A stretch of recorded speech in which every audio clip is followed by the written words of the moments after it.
What's up, Commanders family? Brian Colbert Jr. here with Logan Paulson and our brand new head coach, Dan Quinn. Dan, how you doing today, sir? All right, man. Yes, round of applause. Coach. Yeah. Yes, sir. Yes, sir. Honestly, man, today's a moment, and I could not be more pumped to be here and get it rocking. There's so many things that made coming here in this spot in this time, why this job lit me up more than anything else. So I'm absolutely jacked to be here with you guys today, man. Do you have any specifics about why this is the job for you? I mean, obviously you got Adam Peters, you got the team, new coaching opportunity. What's the reason? If you had to point to something? I think there was probably a couple things that I was always looking for, Logan. Maybe over the last couple years, you're thinking, if I get a chance, what would that look like? And I wanted to make sure every step of the way, the partnership, with the general manager. I think as a head coach, that's so important. So I knew Adam was the right guy. If I was to give that op, I needed that with me. You needed somebody to be shoulder to shoulder with, on the best of days and on the hardest days. You also needed an ownership group, that was willing to support and go compete for championships in every single way. And so those were the top two. And then after that, I wanted to make sure, if I had a chance to get to a place that had a fan base, that was absolutely so, passionate about the team. If we're going to do this, why wouldn't you want to do it at a club that's over the top, want to go for it? And so those are the things that I was looking for coming into it. If I got another shot, I'd want to make sure the partnership with the general manager, an ownership group that could be committed, a fan base. Because I thought once you have those three things in line, Logan, now you can really build a program that sustains and kicks ass for a long time. And so that's what I was looking for. And so when these markers all met here with Josh and with Adam and the fan base, this is a historic place, man. Commanders ain't regular, so I wanted to make sure, if I had a chance to line those three things up, I was going to absolutely let it rip and go for it, running 1,000 miles an hour. And Coach, you talked about you and Adam Peters being side by side. Well, you guys had a lot of initial conversations before you made this decision. What about those conversations made you say, this is the guy I want to work for? I think, most things, you want to know who the person is first, and so through the years, I think I met Adam my first time in Denver, when he was there, just some mutual friends, and so keeping up through the years, and you always, following somebody say okay, that's a real one. And if you know that, and you say, that's the type of person, I'd like to work with. Unfortunately, in our league, there's some people like that, that you don't always get to work with them. But when the moments happen, you're okay, that's what it looks like. And so I knew coming in that we wanted to see alignment together. We wanted fast, explosive, and tough players that could absolutely, bring it right to the edge. And so that's our shared vision, of what a kick-ass, explosive and physical team would look like. And so when we see alignment like that, it's much easier to do it. So it was really cool last night, him and his wife meeting Stacy and I at the airport. That's brotherhood. It could have very easily been, hey man, I'll see you tomorrow. And I had no idea he was going to be waiting for me at the airport, but that shows you a connection to someone else. And if you get that part right, then a lot of the other cool stuff can take place. Yeah, it's crazy because he's such a personal guy, kind of understands the value of the interpersonal relationship. And I've never played with a coach like you who's understand the value of the player and the relationship. Can you talk about what it means to build that culture and bring that culture and have a buddy like Brian's saying to help you get that done? Yeah, I think, and you'd know this better than anybody, the best of the best teams are really good in the locker room first. And so the leadership, which that's me, and that's something I like to talk about, but it's not just me. The best of the best is now seeing the leadership in others and helping bring them out. And so let's use Logan for an example. Not everybody has to lead in every single space, but if you were to walk into the weight room with Logan, that's the person you'd want leading you. His standards of how he went after it, the details that he went to, the edge to find, all of those were there. Now, you might have went to somebody else, okay, in the meeting room, we were going to do this. So there's all sorts of ways for guys to lead and connect and support one another. But at the end of it, man, they have to be tight. And if you are hey, man, worry about yourself, I'll take care of mine, you're not going to be very good. It's you better be in it for one another. And that's what, in pro football, business, it does intersect some. But it's also really important to know, you do play with the guy and for the guy right next to you. And that hasn't been lost in 100 years of the NFL. And that to me is when the best of the best happens. Guys just want to go we are going to absolutely kick their ass today. It's going to take all of us. And I hope that when people have to play us, that it's going to be a nightmare. You know, it's scheme, it's people, it's play style, it's attitude, it's all. And how do you build? Because that's like the magic formula. Yeah. Like, and you've had a lot of success with it. Like, what is the key, in your opinion, to getting that done? Obviously, it's the guys, but you have to have some input on that as well. Yeah, and I think sometimes it starts the leadership with me first to make sure I set the course, and then you also have to at times recalibrate. Say, no, we're getting off course. Let's keep the main thing, and that has to be the play style and the connection to one another. So, like most things, like trust, it takes some time to build. You know, it's not, you know, you just here's the Kool-Aid, drink it. Like sometimes that's good. People do that. Others it takes a little more time. And so by the end of it, we just want to make sure, like, no matter what, like this is how we get it on as a group, and we'll work our ass off to go do that. And to Logan's point, you're not only just a player's coach, you are somebody that has been praised for establishing winning cultures. In your own words, what does it take to establish a winning culture here? Yeah, I think that's a word. It's unusual, like a player's coach. Like, yeah, who else am I going to coach? Like yes, I coach the players, but like, that's not to say that there's not like really high standards that we want for the guys. To say, like, we're going to set our bar really high here, and we expect the guys to meet that. And so that's, to me, part of it. Some people see me and they know I've got positive, or see my glass is half full. Music, energy, like that's environment. And there will be a really good environment here for that. Culture is a little bit different to me than environment. Culture is how we live our football lives together every day. It's the standards, it's how we get our business on, it's how we do a walkthrough, it's how our practices are, it's our style that we go. So I don't want to confuse the two, because you can have a fun environment and not be disciplined and accountable. That's not a winning culture.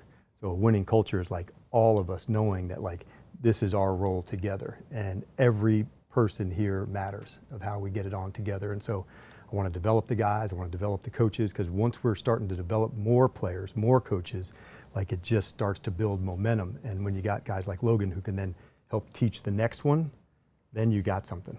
Because now the leadership is now coming from within, and the energy is coming from within. This is how we do things here.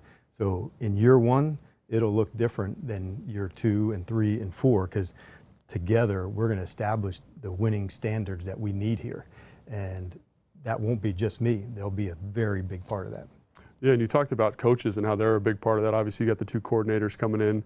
What about those guys that said, hey, they are aligned with my vision. I believe they can get this kind of, this culture you're describing off the ground? Yeah, and I think number one, like, you wanted to get the right people first, right, Logan? Like, you've been around really good coaches. Some are good scheme, some are good in the connection, but you have to make sure that, like, these people have a very clear vision of how we're going to go play. Yeah.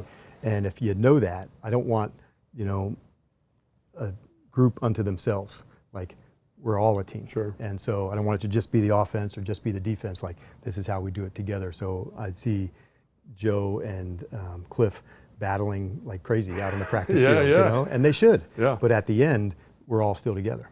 And so it never crosses that. We walk to the edge of it, but we don't go past it. And so I think Cliff's background is certainly one that's quarterback driven, from his early times to, in college, to Baker and others, through Manziel and, the whole Patrick thing, man. And, all that. Like, that's been really one of his superpowers, is playing that. And he had a really cool experience professionally too. Like, got drafted by New England, was around coaches to there. So, like, his quarterback background was really strong. And so, like we had said, over the last 3 years, I thought, if that chance happens, this would be the type of person, that I wanted to partner up with, knowing that that's going to be, if you get that part right, you got a real chance to play excellent football over and over and over. And I thought Cliff and his acumen, gave us that. Joe, I was fortunate enough to work together both in Atlanta and in Dallas. And so on the back end, our disguise, our ability to create takeaways, like, Joe was at the very front of that.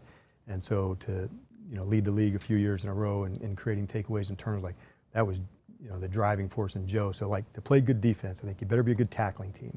In today's offense, the NFL, there is space. People want to spread out and get the ball to people in space. So if you want to play good defense, you better tackle, and you better be able to take the ball away. And those two things, if you get those two right, you got a chance to play really good defense. You got to play fast, you got to hit, all those things, but you better be able to, do that. And Joe's been exceptional at that. I think one thing that we all are excited about is taking some quality coaching away from the Dallas Cowboys and having you here with us now. All eyes are on the draft now, right? Yep.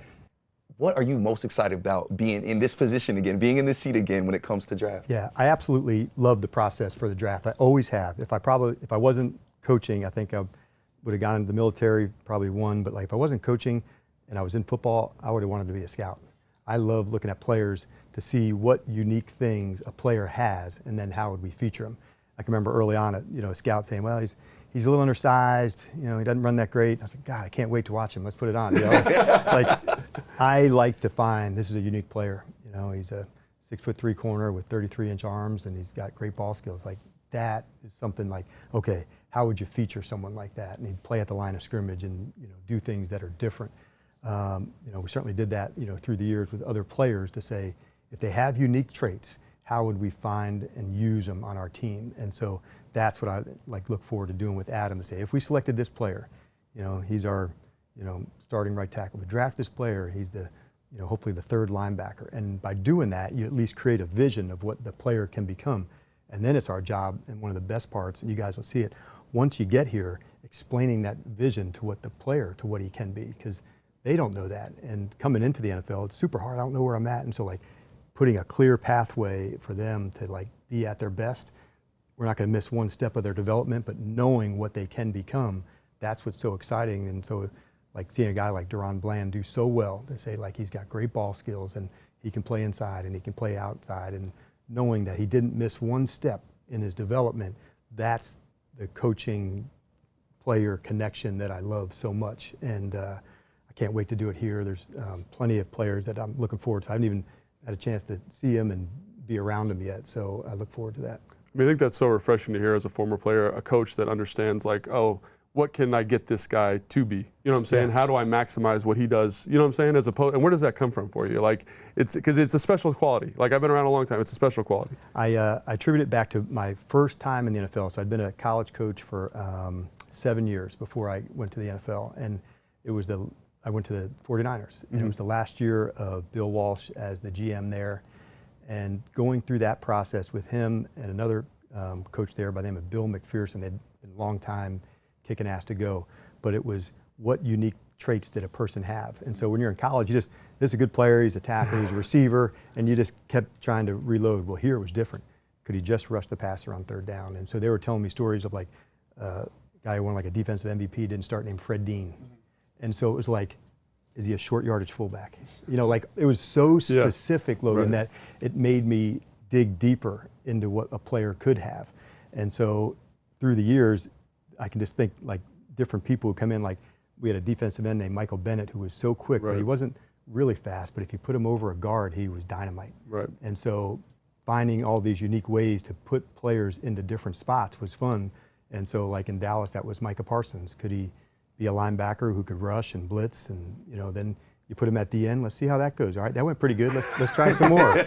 So you explore a little bit, Logan, to say, I think there's more there. And that's what preseason and training camp is for, to test some of that. And then there's plenty of occasions that didn't go so good. Let's not split Logan out. Let's put him right in line. Yeah, it's too slow for that. Yeah, right? so let's find the unique stuff that somebody has, and then let them do that so they can kick ass over and over and over again.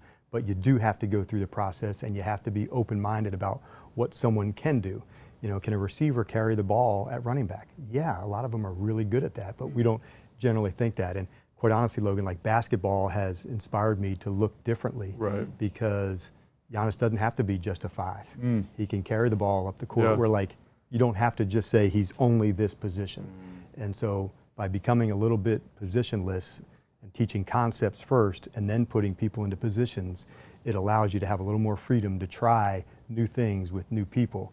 And there's a lot of talented guys here, and I'm looking forward to finding out, what does it look like, right, if we put Jonathan Allen outside something? Yeah. What if we stood him up to rush over a guard?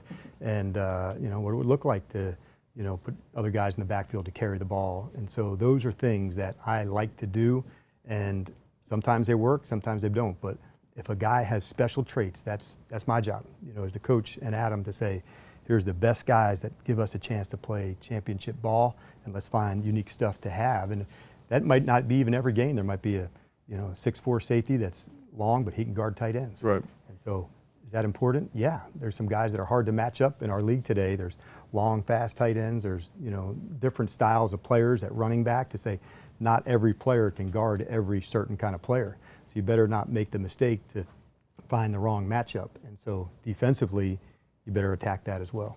Yes, sir. Well, Coach, we're not going to hold you too long. We know All you're a right. very busy man. No, We know it's you all have to good, go man. do a lot of different things, but let me tell you, we are all extremely excited to have you in the building. You came in the Jays, made Logan bring out I his put my Jays Jays. on today. I missed out. I'm in the forces. It's okay, but Coach, you look good. Seems like you feel good, and we're very excited to have you here. Just one more thing, if you do not mind. Look in that camera right there and talk directly to the Commanders fans and tell them why they should be excited about the things to come. Yeah, I would say number one, I know right where I'm at in this organization, and I also know right where you are.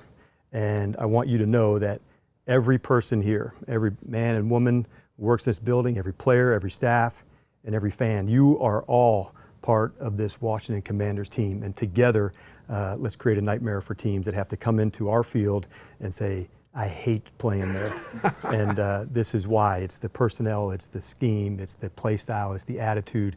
It is the loudest place. And so together, I can't wait to get this thing rocking with you. So to all the fans out there, and I can't wait to see you. And we've got a lot of work to do, but rest assured, I'm hitting the ground running here. And Commanders family, nothing else needs to be said. Shout out to our new head coach, Dan Quinn. Thank you, Logan Paulson, for coming on. And we can't wait to talk to you more throughout the season. Thank you so much, Coach. All right, thanks. And congratulations. Thanks, All right, Coach. appreciate it. Thanks. Appreciate it.